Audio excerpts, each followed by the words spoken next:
미 질병통제예방센터 CDC가 실내 마스크 착용 지침을 대폭 완화했습니다.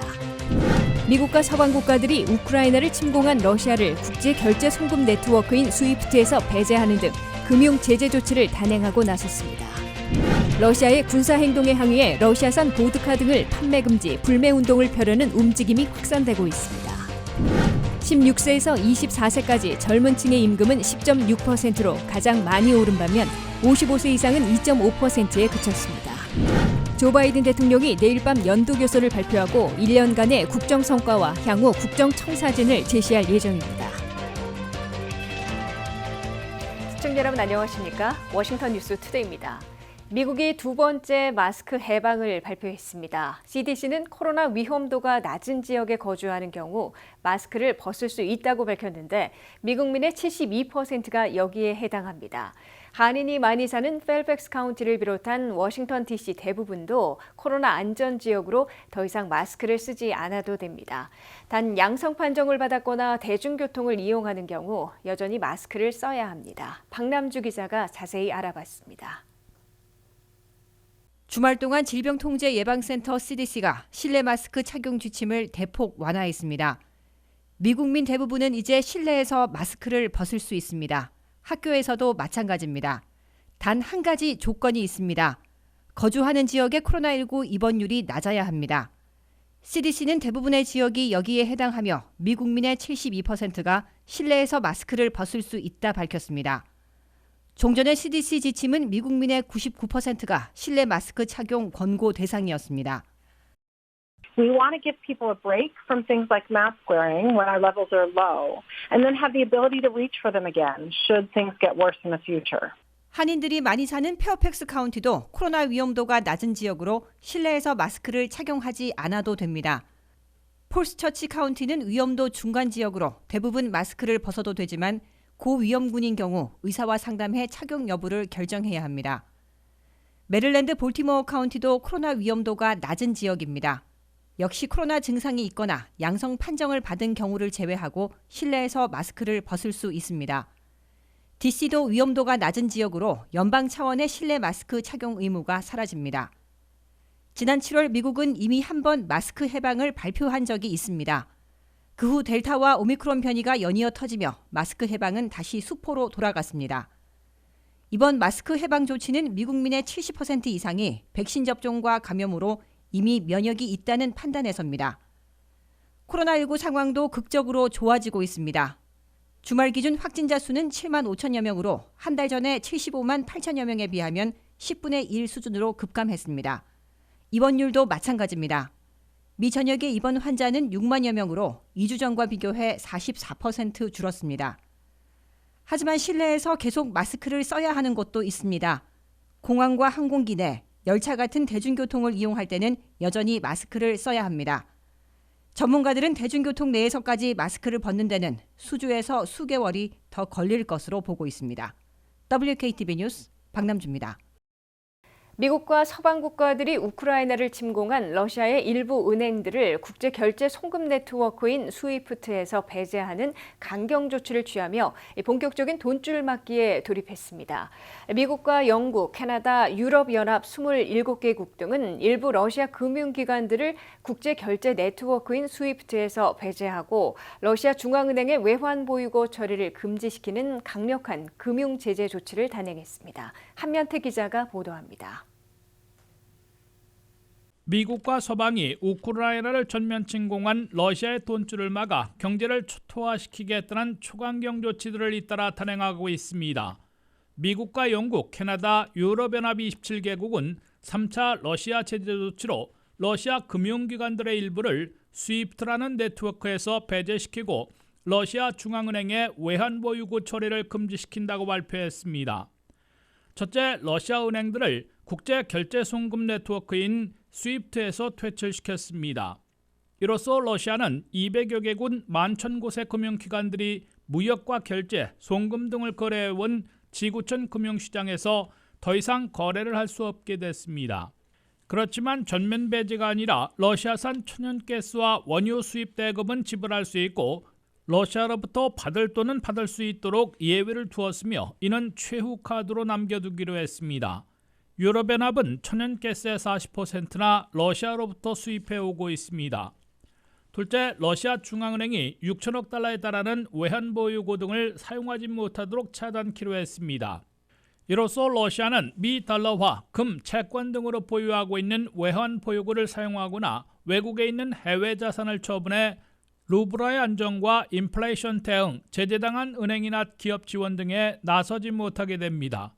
러시아 푸틴 정권은 천연가스와 원유 등 에너지 수출 대금은 아직 받을 수 있고 자체 시스템이나 중국의 독자 결제 시스템을 대신 활용하고 금을 비롯한 자산으로 상당 기간 버틸 수는 있을 것으로 예상되고 있습니다.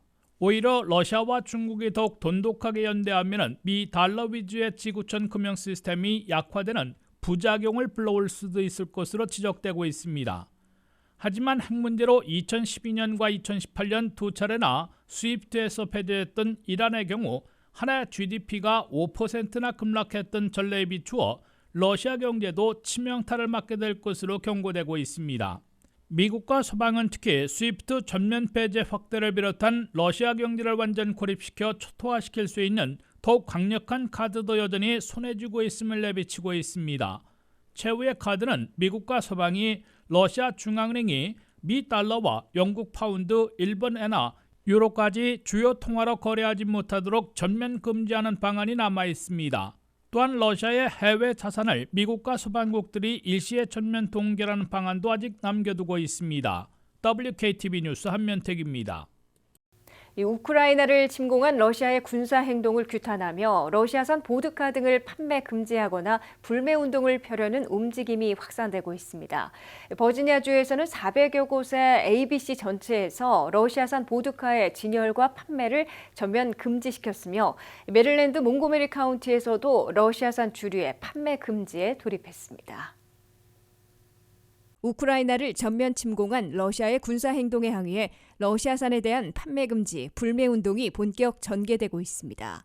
버지니아주는 전체에서 러시아산 보드카를 진열대에서 제거시켜 아예 판매하지 못하도록 금지시켰습니다. 글렌 영킨 버지니아 주지사는 소련의 독재자 블라디미르 푸틴의 우크라이나 침략은 결코 용인될 수 없다면서 러시아산 주류의 판매 금지령을 발동했습니다.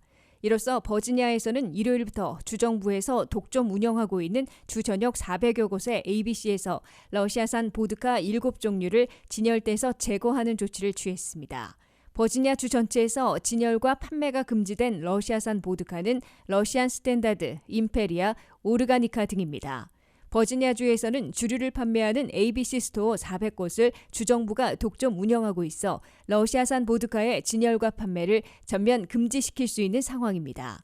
버지니아 주정부는 이와 함께 러시아가 관련된 회사들의 상품과 서비스에 적용되는 주정부 세금을 전면 재조사해 조치하기로 했습니다.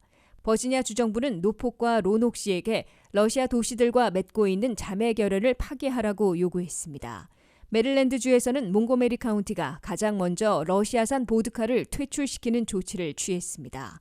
몽고메리 카운티는 버지니아 주 차원의 조치와 같이 러시아산 보드카 7종류를 카운티 내 ABC의 진열대에서 제거토록 조치했습니다.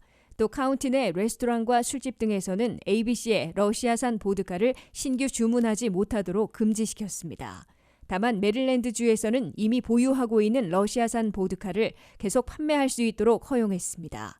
러시아의 우크라이나 침략이 계속되면 미 전역에서 러시아산에 대한 불매 운동으로 번질 조짐을 보이고 있습니다.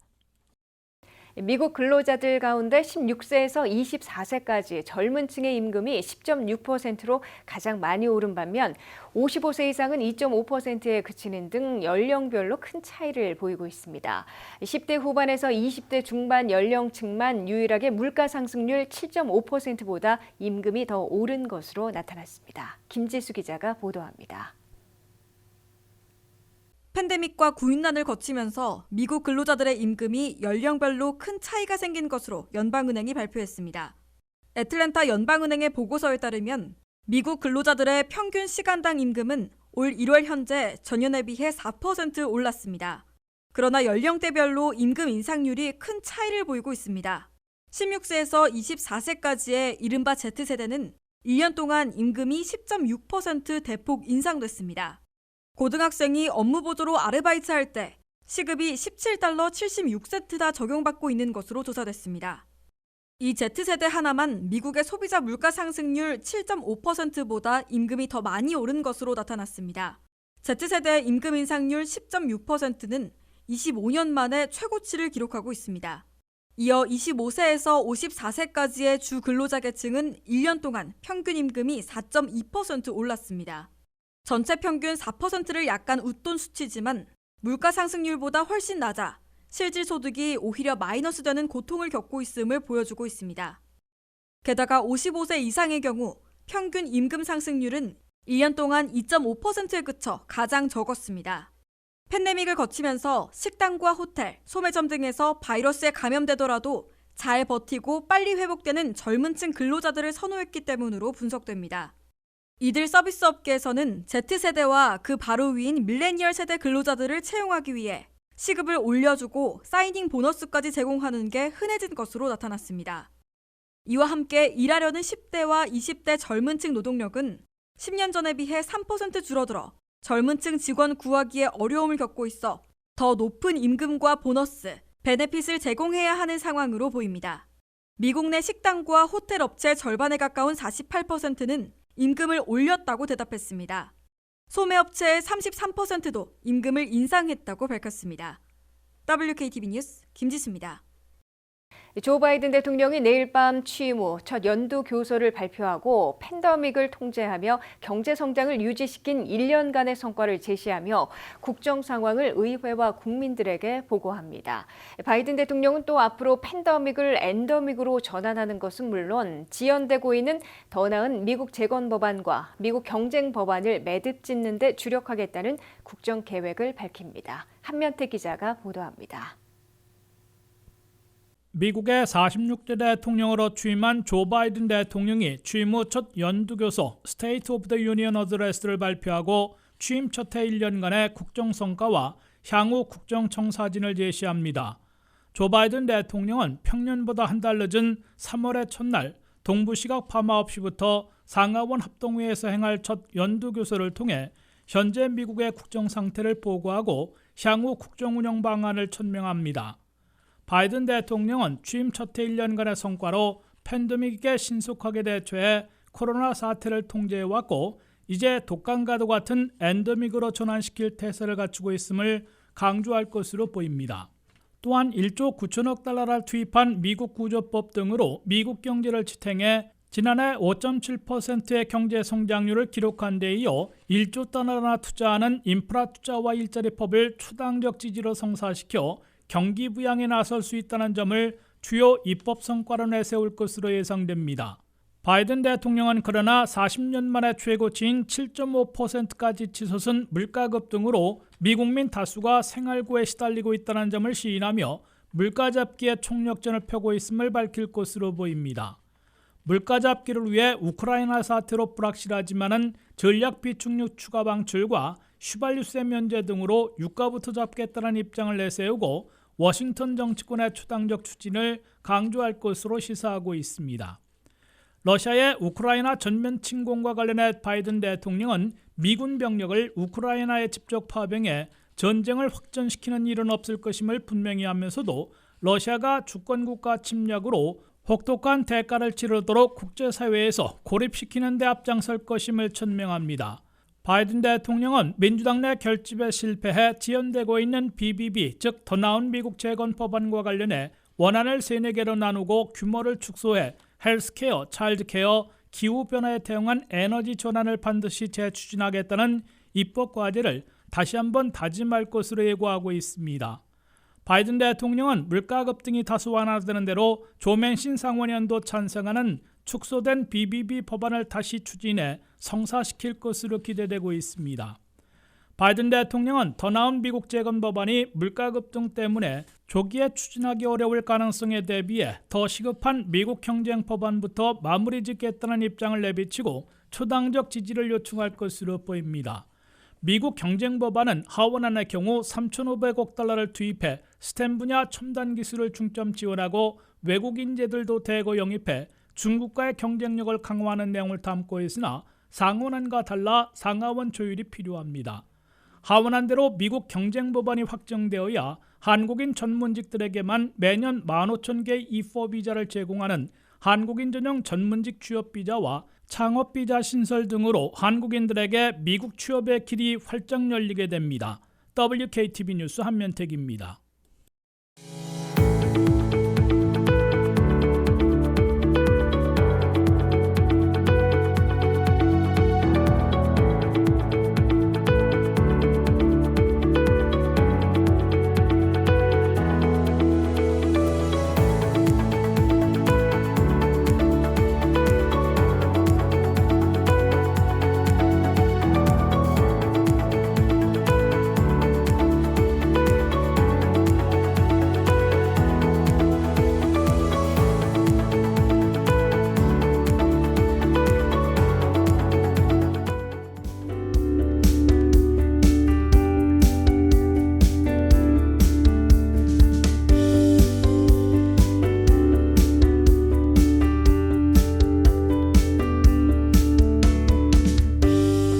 이상으로 워싱턴 뉴스투데이를 마치겠습니다. 시청해주신 여러분 고맙습니다.